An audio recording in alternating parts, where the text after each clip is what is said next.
What's up, ladies and gentlemen? HeavenClone here, and how y'all doing? Bring you guys another video. Boom, today we're watching some beautiful gameplay from God over here. God himself, who'd have thought, right? Anyways, what I'm trying to do with this video is analyze some gameplay for you guys, get some good tips out to you guys, for you guys in the lower elo.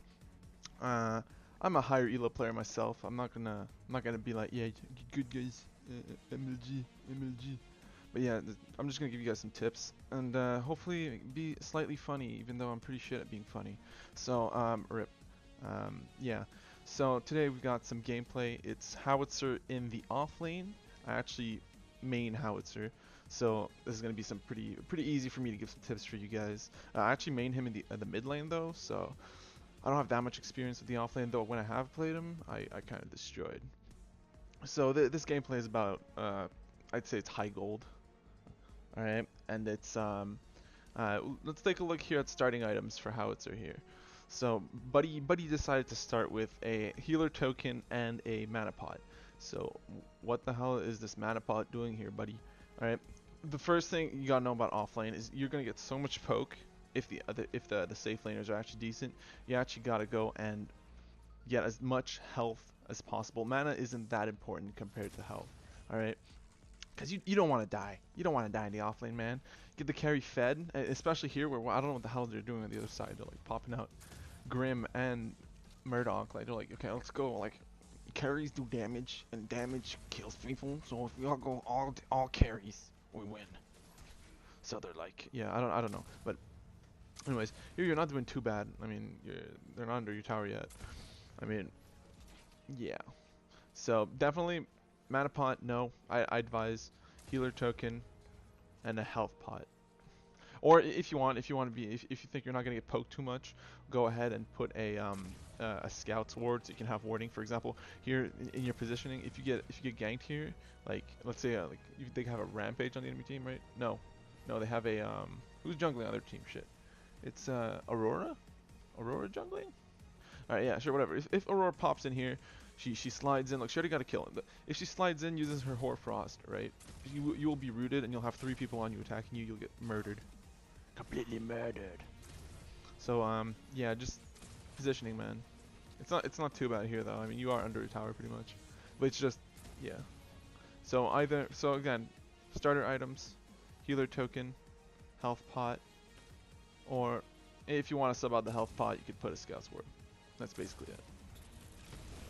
Actually, I don't even know what these offlaners are doing. Like, who duo carries in the safe lane? Like, there should be a support, unless they're playing like Grim support or something. It should be like hella weird. No, they're like splitting the C.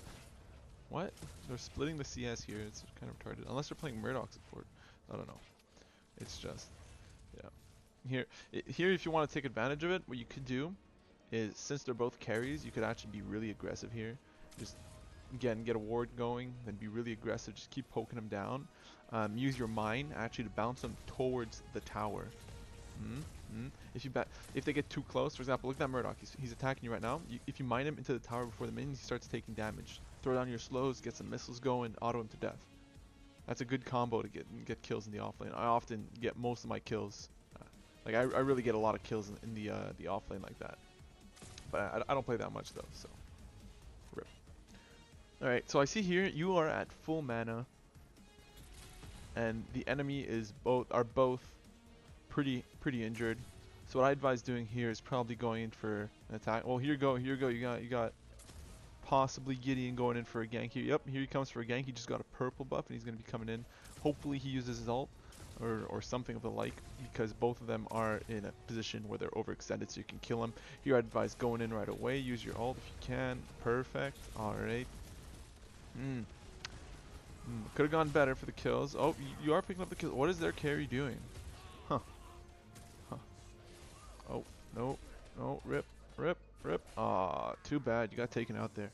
Well, let me tell you. That was an okay engagement, but it definitely could have gone better, and you didn't have to die. Honestly, you should have gone in a lot earlier for the engage. Essentially, what you want to do is try, before the Gideon ults, you want to try to mine the people backwards towards you, towards your tower, so they actually have to retreat a lot further to get out. If the carries were If they were actually decent, they might have been able to escape from that, because essentially you not only did you whiff your mine, but you basically like Gideon ulted perfectly for you, and you basically did nothing except use a missile. You could have, you definitely could have benefited from that, or you used that situation more to your advantage. Also, yeah, you gotta use your range. I saw you definitely pulled up really close to them. Like you were on like basically melee range of their carries, which is like okay, I guess, since they're carries anyways. But what you should definitely do, if you can, when you can, is make use of your range. You are a ranged character, therefore use your range. If you were at your max auto range shooting at the Murdoch and the Grim, you definitely would have gone away from that Aurora, because essentially she would have walked in, and where you were, okay, you would have been so far behind that she wouldn't have been able to catch up to you and actually use her Hoarfrost on you. But again, you were too far ahead, so because of that, it got you killed. Alright, so here's the next clip. We've got, your team just won a team fight. You guys just went 3-0. So that's a great turnout right there. You guys could definitely do something here. Take some towers. Definitely take at least a tier 2 here. You've got 40 seconds on 3 people. If you guys group up, you could take a tower. But what's happening? What's happening? You're going for a river buff. Your whole team's just AFK farming and resetting, and you're leaving your support to push. Now see, this is a time where I'd say use your communications right now. Things like group up, because I know of course you're in solo queue, so it's a little hard to communicate with your team. But you got keyboards, you've got pings for a reason. Use them. Make sure to tell your team, okay guys, we should group and attack this tower. See, like you guys grouped up now, and you guys can actually challenge something. But it took so long for you guys to group up that the enemy's resetting. If you guys right after the team fight all grouped up, pushed mid, you guys definitely could have. Well, not definitely, but you guys would have had a good chance at taking a tier 2 here. And now instead, and look, I'm not sure why you backed out here. You definitely shouldn't have backed out. I mean, of course you are low mana, but you still got enough to at least help your teammates a little bit. Like you might have been able to peel. You had enough for, look, you just got enough now for a mine and some slow grenades. You might have been able to peel for your Quang, who got taken out right in front of you while you were trying to recall. It's just little things like this. Like, of course, this is a very good gameplay. Jesus God over here does go 5-1 and 3 in 27 minutes. So of course, that's absolutely fantastic gameplay. However, this won't pass in the higher elo. In higher elo, just missed rotations, not grouping up, not reacting. Essentially, winning a team fight isn't what makes a team win. Essentially, what it is what you do after the team fight. If you don't do anything after a team fight, it doesn't matter how many team fights you win, you will end up losing the game. You have to take advantage. As soon as you have an advantage, you gotta pressure the enemy. I mean, look, you guys didn't even get a tier 2 here. If you guys grouped, definitely tier 2 gone. Alright, so here we've got, in this clip, you've got a team fight happening in mid, and you're in left lane pushing it up. This is problematic because you showed up late and a lot of your teammates got killed. Actually, only one of them got killed, but that's because your team is so far ahead at that point that it's really tough for them to team fight and actually win it. So here, I mean, okay, your team were ahead, so you got 5 down, 5 for 1, right? That one could have been avoided. If this would have been a close game, that would have been a 4v5 team fight, and your team would probably have lost that fight altogether because your caster's not here, and casters are incredibly important. So you really have to be there for team fights right from the start. You're like a core damage dealer along with the carry. Of course, here you get the old inhib. I believe you do. It looks like it. But yeah, again, there you go. Grouping really well after a team fight. If you hadn't grouped up, decided to farm it up, that would have been just another useless team fight where they would have respawned and been like, okay, let's restart this. So yeah, essentially what you want to get from that is you want to rotate sooner. You want to show as soon as you see several opponents in the mid lane just starting to group up along with several of your teammates, that's when you're like, oh shit, something's about to go down. Something's about to go down. And then you rotate the mid lane, right? And you get ready and try to get something started, because since you rotate there, you don't want it to go to waste, the time to go to waste. So, you know, you get something started, get a push started, get a team fight started, doesn't matter. And if you're scared about your side lanes getting pushed up during the team fight, what you can do is you can do something called setting lanes. This is incredibly useful. Essentially what you do is you kill the ranged minions at the back of the enemy wave and then leave, just leaving the melee minions there. what that'll do is your wave will mash up against that wave of melee minions. It'll take a while to kill them because they're pretty tanky, and at the same time that wave is not taking very many casualties because the ranged minions are gone, and the melee minions don't do much damage, right? And then over time, as the waves group up more and more on that, essentially it'll create a bigger wave on your side than their side, creating a single push. Like it'll just push infinitely towards an enemy tower, unless an enemy hero stops it.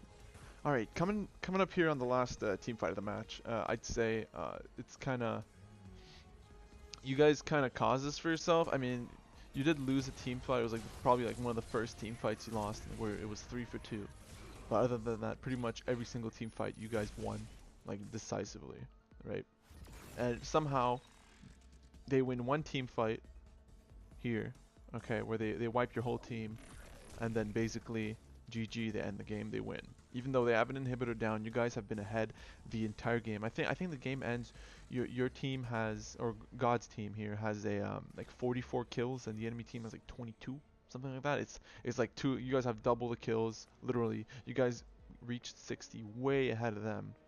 But what happened here is the enemy team actually managed to delay you guys ending the game, or rather, you guys failed to end the game and capitalize on your victories. Okay, and what resulted, okay, is the enemy team got to 60 and was now on equal footing with you guys. And then see, look here, they win one team fight once everyone reaches 60 or just about, and that's the end of the game right there. They win.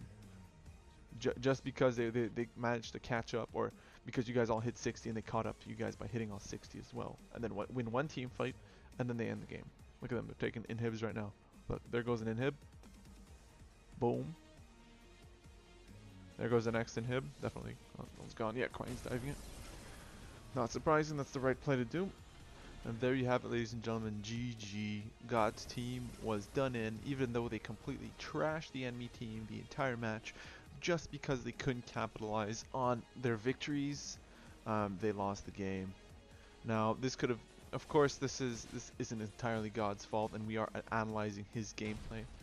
But if he had taken initiative and the leadership of his team, he definitely could have pulled that one into a W.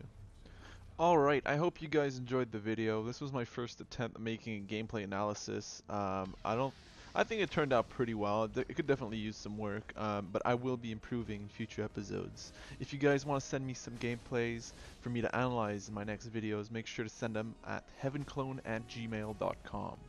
Hopefully there's like some text on the screen or some shit. I don't know, but yeah.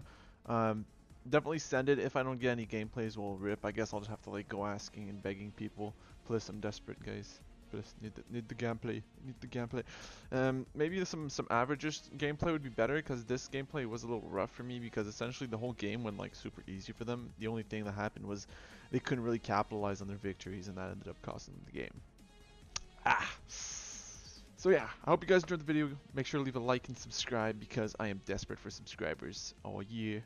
And I'll see you guys in the next one.